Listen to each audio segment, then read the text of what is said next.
Bonjour à tous, j'espère que vous allez tous bien.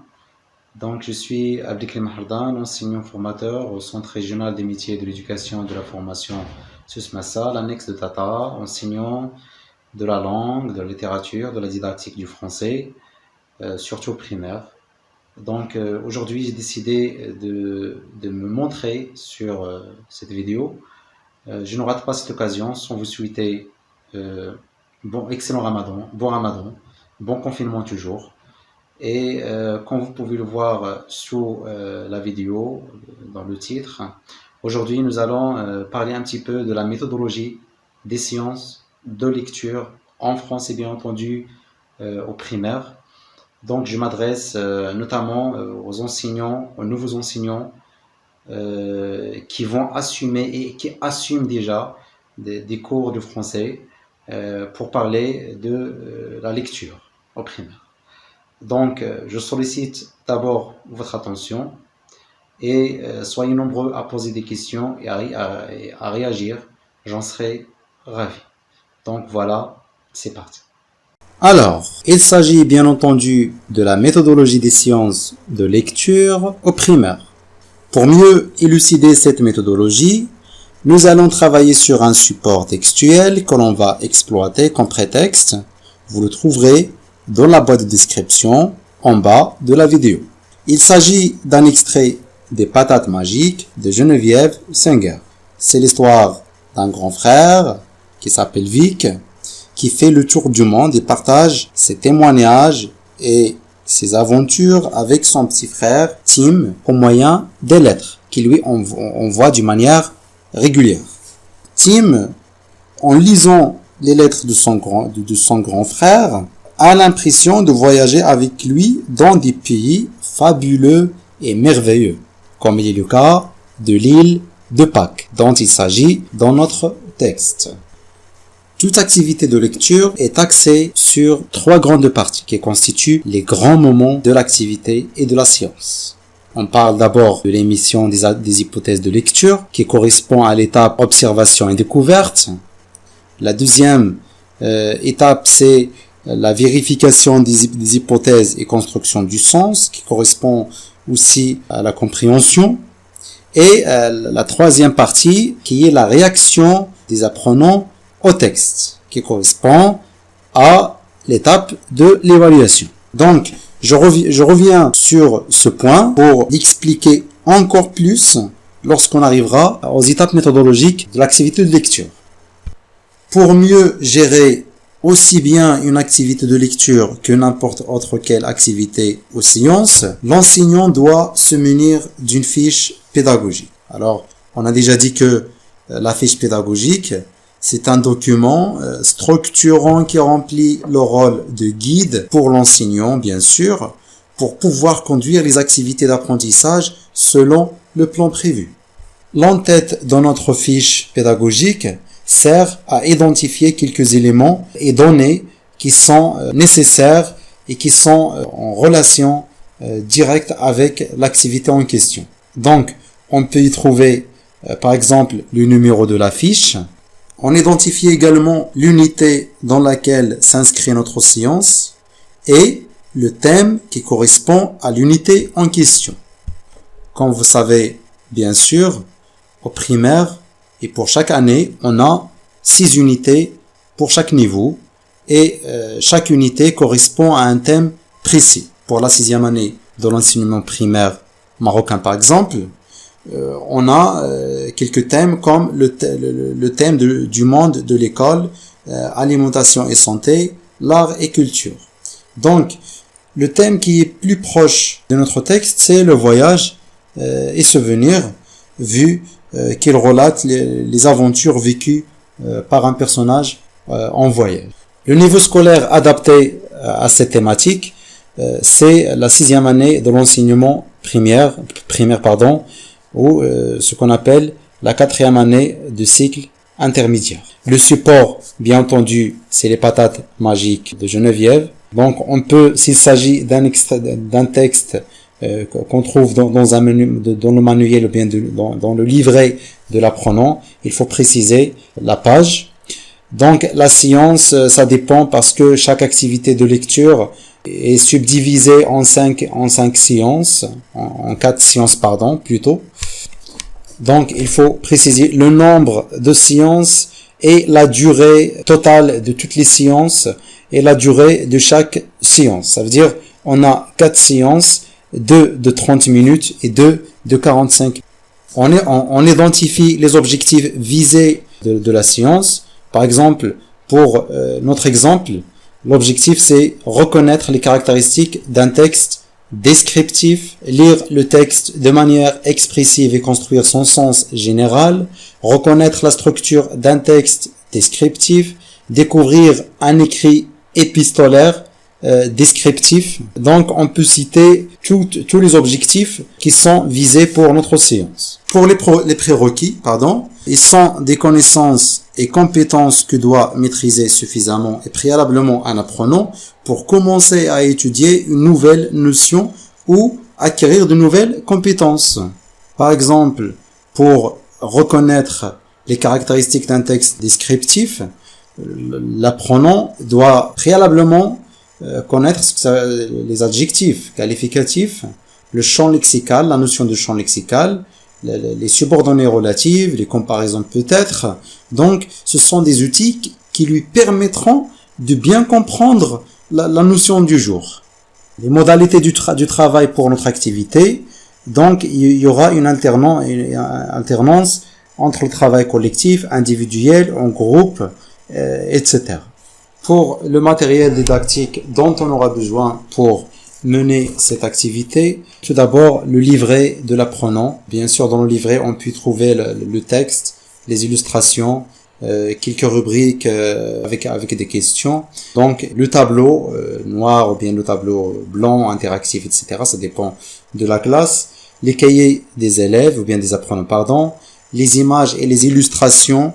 Par exemple, on peut ramener des images ou bien des photos des statues géantes de l'île de Pâques, des vidéoprojecteurs, un vidéoprojecteur peut-être, dans lequel on peut projeter les images ou les vidéos. Donc, tout dépend des moyens disponibles pour l'enseignant et pour les apprenants, et pour l'école en général. Passons maintenant aux choses sérieuses. Le déroulement de l'activité, qui est en quelque sorte la mise en action des étapes méthodologiques de l'activité. Je commence notamment par la mise en action et l'observation et découverte, qui sont 2 étapes à exploiter avant d'entamer la lecture du texte. La mise en situation d'abord, qui sert à préparer à la lecture du texte en faisant appel au vécu, aux expériences des apprenants qui sont en rapport avec le thème du jour. En fait, toutes les activités, à part la lecture, peuvent être inaugurées par une mise en situation. Cette étape permet d'entrer les apprenants au cœur du sujet et les mettre dans le bassin. L'enseignant expose un élément déclencheur qui peut être une réflexion, une anecdote à raconter peut-être, une question qui perturbe, une déclaration, bref, tout ce qui sert à allécher l'attention des apprenants. Et quand ce sera fait, l'enseignant peut énoncer l'objectif ou bien les objectifs de la séance et de l'activité. L'étape suivante est l'observation et découverte. L'objectif c'est d'anticiper le sens du texte et émettre des hypothèses de lecture à partir de l'interprétation des indices paratextuels. Les apprenants dans cette étape sont appelés à deviner, à prévoir ce dont il s'agit ou bien ce dont il peut s'agir dans le texte qui va être lu ultérieurement, donc à partir de quelques indices paratextuels. Alors là, je parle du paratexte. Le paratexte, ça veut dire tout ce qui entoure le texte. Ça veut dire on n'est pas encore entré au cœur du texte. On ne touche pas jusque-là, on ne touche pas le texte, mais ce qu'on fait, c'est de l'entourer, le survoler, essayer d'interpréter le paratexte pour formuler des hypothèses de lecture. Donc, les indices paratextuels sont pour le texte, les références bibliographiques, le titre, l'illustration.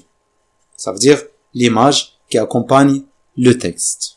L'étape de compréhension du texte est à exploiter pendant et après la lecture.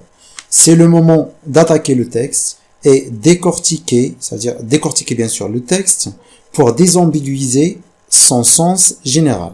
C'est une occasion également pour vérifier les hypothèses formulées pendant l'étape qui précède, ça veut dire l'observation et découverte, valider leur véracité et écarter les hypothèses qui sont fausses. Donc, elle constitue le moment le plus important de toute la science et de toute l'activité. Après la compréhension du texte, l'apprenant est amené à réagir et interagir au texte et de s'exprimer à l'oral et par écrit en fonction des consignes données.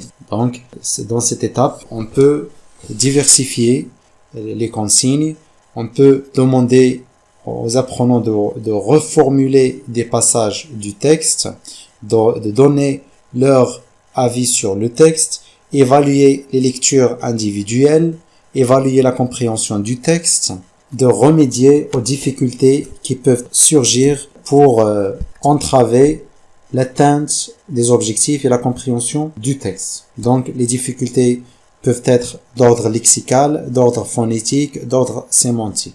Pour concrétiser la technique, on va appliquer tout ce qu'on vient de dire sur notre texte, les patates magiques. Pour appliquer tout cela sur nos textes, les patates magiques, l'enseignant peut poser une série de questions inspirées de vécus quotidiens et des expériences personnelles des apprenants et relier ces questions avec au thème du voyage qui est développé dans le texte. Par exemple, entre autres, on peut poser des questions comme: avez-vous déjà voyagé quelque part? Par quel moyen? Avez-vous apprécié votre voyage? Pourquoi? Quels sont les bienfaits, c'est-à-dire les avantages du voyage? Est-ce qu'il existe des endroits magiques quelque part dans le texte? Et on peut poser autant de questions qui nous semblent pertinentes pour impliquer les apprenants dans le thème du texte. On peut procéder de la même manière pour l'étape observation et découverte, ça veut dire sous forme de questions et réponses qui portent sur les questions bien sûr portent sur le paratexte du texte. Par exemple, d'où ce texte est extrait? Quel est le titre du texte déjà? Quelle est la signification du titre? Les patates magiques. Observez l'illustration, l'image. Que représente-t-elle? Combien de personnes y sont présentes? Où sont-elles? Que font-elles? D'après le titre et l'image, de quoi s'agirait-il dans ce texte? Bien sûr, cette liste ou bien ce questionnement n'est pas exhaustif. L'essentiel, c'est de permettre aux apprenants d'y mettre et de formuler des hypothèses de lecture. La séance s'enchaîne par la suite avec la compréhension et la construction du sens. Effectivement, cette partie vise l'assimilation et la compréhension du sens général du texte. Alors, cette partie débute par la lecture du texte, à commencer par une lecture silencieuse des apprenants, suivie d'une lecture modèle de l'enseignant, avant de passer à quelques lectures des apprenants. L'enseignant désigne 2, 3 à 4 éléments pour lire quelques extraits, quelques paragraphes du texte en question.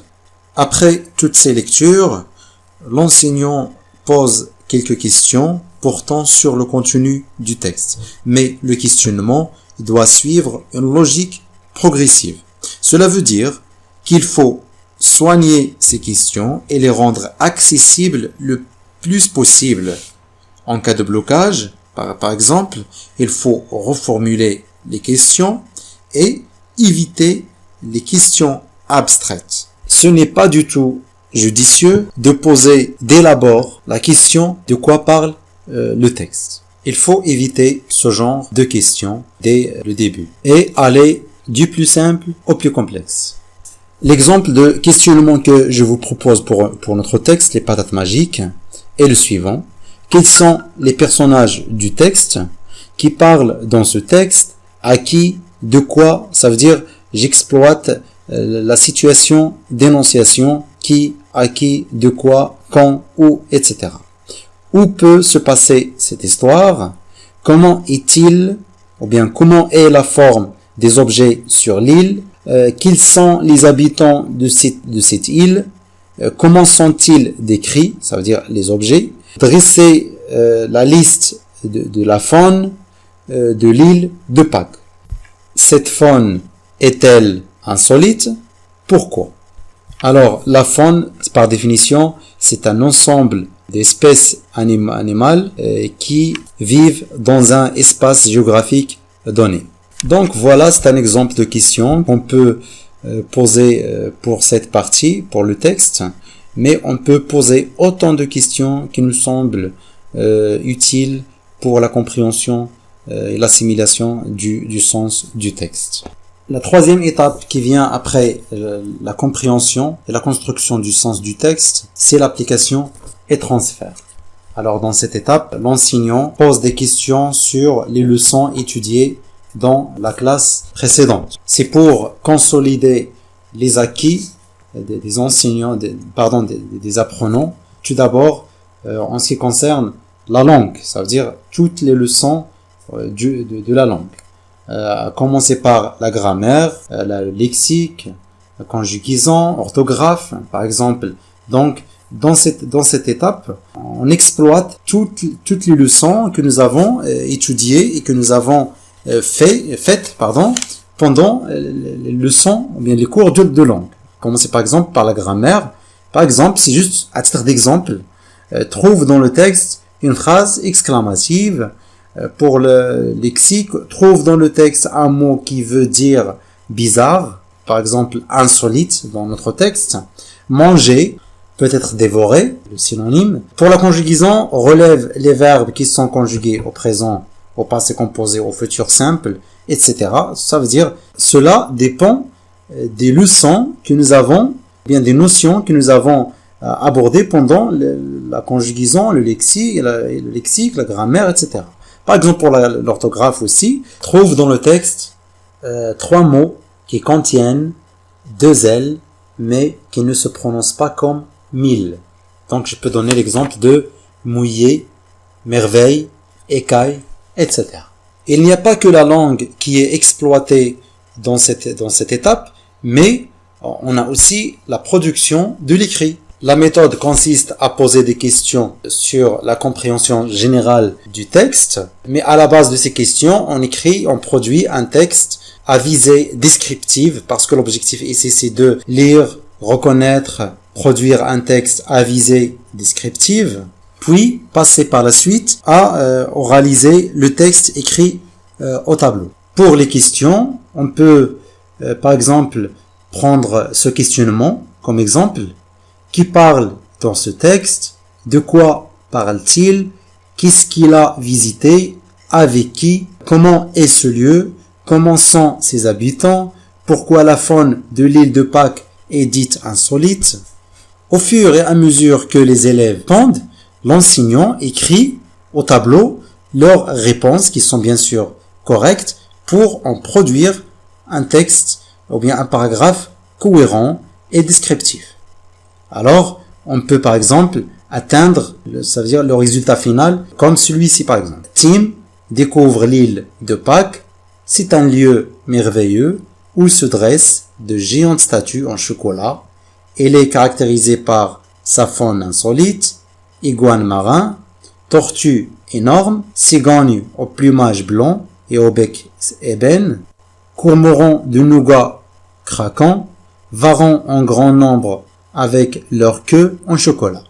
Donc, la consigne, c'est de oraliser le texte écrit au tableau pour en déduire découvrir les caractéristiques d'un texte descriptif. À partir de cela, les apprenants vont découvrir que le texte descriptif a pour but de décrire un phénomène, caractériser un lieu, un être humain ou bien un être animal, une abstraction ou un objet.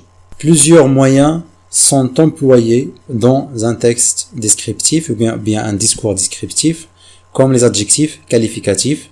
Je prends l'exemple du texte: île magique, statue géante, iguane marin, énorme tortue. Donc, on a des adjectifs qualificatifs qui sont omniprésents dans le texte. Les compléments de nom: île de Pâques, le pays du chocolat, cigogne au plumage blanc. La comparaison et métaphore: semble ramper comme moi, etc. Les subordonnées relatives: dans les écailles du chocolat, que les habitants dédaignent. Le champ lexical de la faune, par exemple cigogne, tortue, iguane, varan. Le champ lexical du monde merveilleux: les statues en chocolat, la caverne d'Ali Baba, les écailles du chocolat. Pour surmonter les difficultés phonétiques, l'enseignant peut faire lire une partie du texte, un paragraphe ou une partie du texte, ou se servir de la rubrique « Je lis à haute voix » dans le manuel scolaire, inviter les élèves ou bien les apprenants, à lire à haute voix, et l'enseignant intervient pour corriger, apporter des corrections en ce qui concerne les paramètres de la voix, l'articulation des phonèmes, le débit de la voix, la ponctuation, les liaisons et l'intonation. La dernière partie de notre séance, c'est l'étape de l'évaluation. Alors, on peut procéder de la même manière que l'étape précédente. On commence par poser quelques questions qui portent sur les leçons de langue déjà étudiées. Par exemple, trouve dans le texte 4 adjectifs qualificatifs, trouve dans le texte 3 verbes pour chaque groupe, à quel temps sont-ils conjugués.